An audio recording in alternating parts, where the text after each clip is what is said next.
7 AI agents are now teaming up to write verified news articles that readers actually prefer over human journalists. Yeah, the bots are coming for the newsroom. Welcome to 5-Minute AI News for Sunday, June 21st, 2026. We also have a massive defection from Google to Anthropic, some shocking OpenAI financials, and a serious warning about an impending AI market crash. Let's dive in. Let's start with that robotic newsroom. Researchers at Oxford and Stanford just launched Data to Story. It uses 7 specialized AI agents that work together to turn raw CSV data into interactive articles with graphics. And here's the wild part.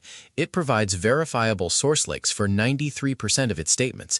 In a reader study, 74% actually preferred the AI's output over human-written originals for certain complex reports. It's a huge leap for automated data journalism.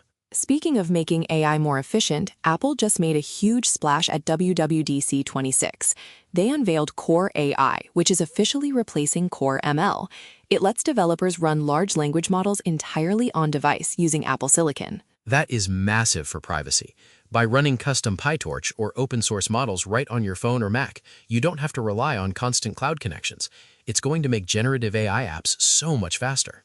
On a related note about training data, The Atlantic just dropped a fully searchable database of 4 massive music datasets used to train AI models.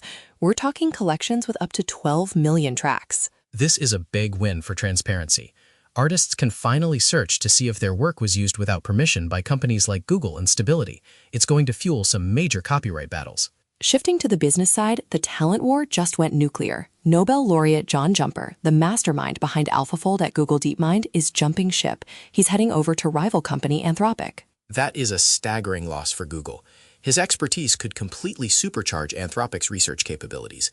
The competition for elite AI talent has never been more intense, and it's costing these companies a fortune. Which leads us perfectly into OpenAI's latest financials. In the first quarter of 2026, their revenue tripled year over year to $5.7 billion.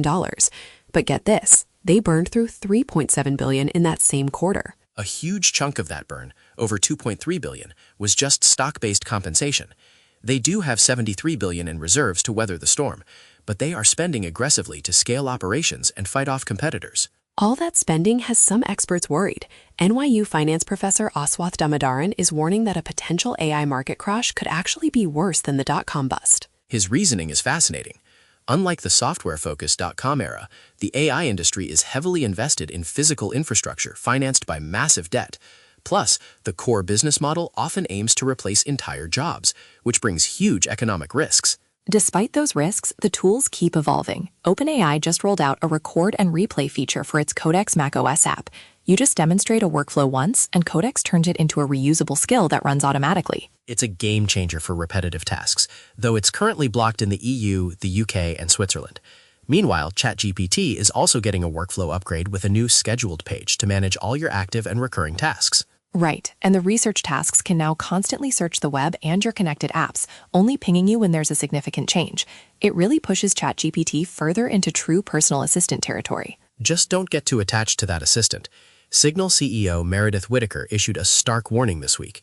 She bluntly reminded everyone that AI chatbots are not your friends, they are not conscious, and they are not sentient.